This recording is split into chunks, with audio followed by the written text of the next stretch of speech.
Hey everyone, welcome back to another episode of r/ProRevenge.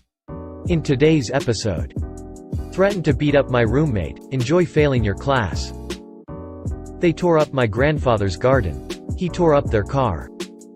Refused to let me go home on time? Give me loads of overtime then.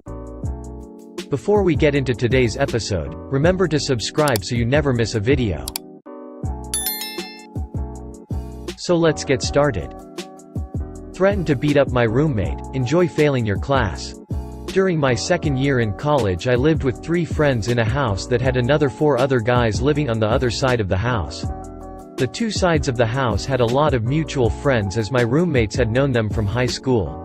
So we had tons of parties together during the year and got along pretty good, until a few months before final exams. Each side of the house had its own electric, water, and cable bills which we paid separately. I always handled our bills and paid them each month, but our water bill was actually in my roommate's name. I'll call him Bird asterisk. So one day the biggest turd on the other side of the house, LaDouche asterisk, who handled their bills, walked into our house when I wasn't there and confronted little Bird and yelled at him saying we owed him over $500. Apparently, their water bill each month was about $125 and ours was $40 to $50. LaDouche thought there had to be a mistake in the billing, so we should split the bills down the middle. After I was told about this confrontation, I contacted the water company and asked about the billing. I was told over the phone the bills were specifically split up to each side of the house, but a person would come out to check the water meters. The next day a technician stopped by and looked at the meters to make sure they were operating correctly and that they were billing to the separate sides of the house. He confirmed there wasn't an issue with the meters or billing and basically said they are probably using more water, end of story. I told my roommates about this, but because of my schedule one didn't see LaDouche for about a week. During that time he confronted Little Bird a couple more times, who told him about the water company's position, but again he was yelled at, inside our own house, and was again told that we needed to split the bills with them. Then the weekend comes. My roommates and I head to a house party hosted by some mutual friends. At some point during the party I was in the front yard when a friend runs up to me and says LaDouche is trying to fight Little Bird. We run to the backyard and through about 50 people I can see LaDouche, with his roommates behind him, in the middle of the circle pushing Bird, yelling that he owes him money, and him throwing him onto a beer pong table where he held him down saying he was going to beat Bird's ass. I nearly lose my mind as I see this and immediately grab LaDouche, say a few choice things, and shove him away. I wanted to do more but it wasn't worth it, yet. So LaDouche and I actually had a class together. We weren't friends, never sat together, and since the whole water bill incident we never even looked at each other in the 500-person lecture. He always sat with one of his roommates and I sat with one of my best friends, Rose asterisk. As the water bill fight somewhat subsided and the final exam got near, LaDouche and his roommate started to act more civil and would even make small talk to Rose and I in the hall about the final worth 75% of the grade, topics to study, blah blah blah. They knew Rose and I had A's in the class. It wasn't a very difficult class but I enjoyed it and actually studied quite a bit and knew I'd probably get an A, and maybe I had let Rose cheat off me on the first test. I told Rose I had a feeling LaDouche and his roommate were up to something since they were being so nice and that I expected them to try and cheat off us. So I came up with a plan if they tried. Now the format of the test is important. It was a packet of questions with the answers, A, B, C, D, listed vertically, and then you transfer your answers to a bubble scantron, which is another sheet of paper that gets put through a machine. Not sure how familiar people are with it. With this format I told Rose that I would circle an answer, she would look over and circle the same answer with a big circle, ensuring that anyone looking could see. We would do this for the entire 100-question final before marking our answers on the Scranton. The key to the revenge plan was that the actual answer was always going to be the answer directly below the circled answer.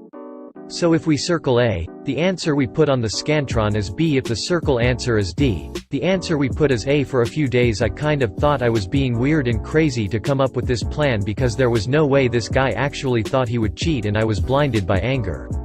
Either way, when the day of the final exam came we got to the room early and I sat on the far right seat of a row with Rose to my left. Guess who strolls in and decides to sit next to us for the first time all year after he threatened to beat up my best friend a month before? Oh yeah, LaDouche.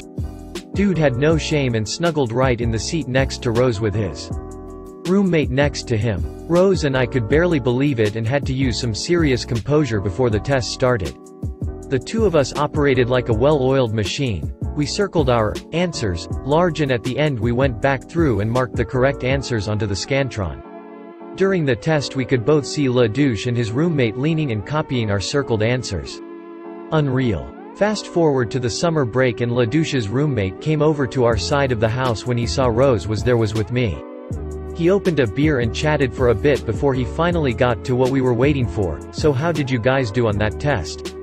I remember looking at Rose and saying something like, "I don't remember exactly, but I know I ended up with an A in the class," and she chimes in saying, "Yeah, that sounds about right because I got a 92 on the test."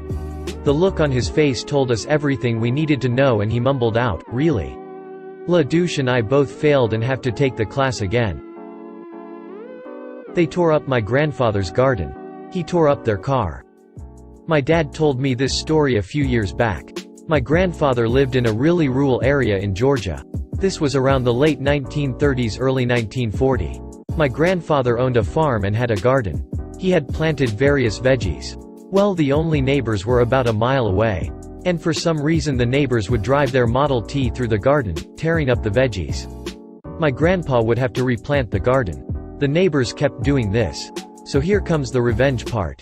My grandfather dug holes around the garden and stuck metal poles into the holes.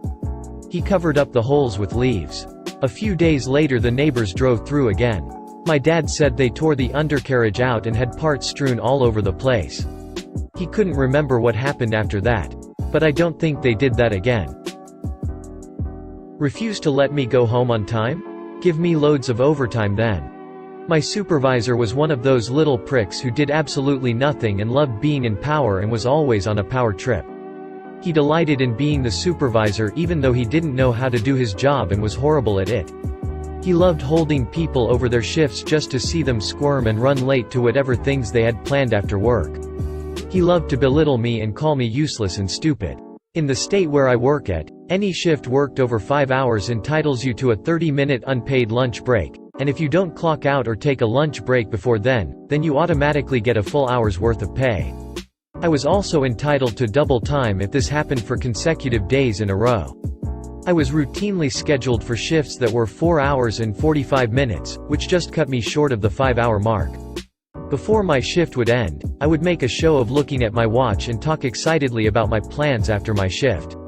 Supervisor would then purposely hold me over, which would turn my shift into 5 hours and enabling me to get those extra $15 an hour smiley face.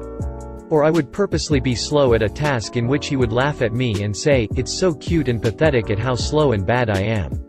I ended up getting so much overtime pay because of him, and eventually he got in trouble for consecutively holding me over and the company having to pay me so much for overtime.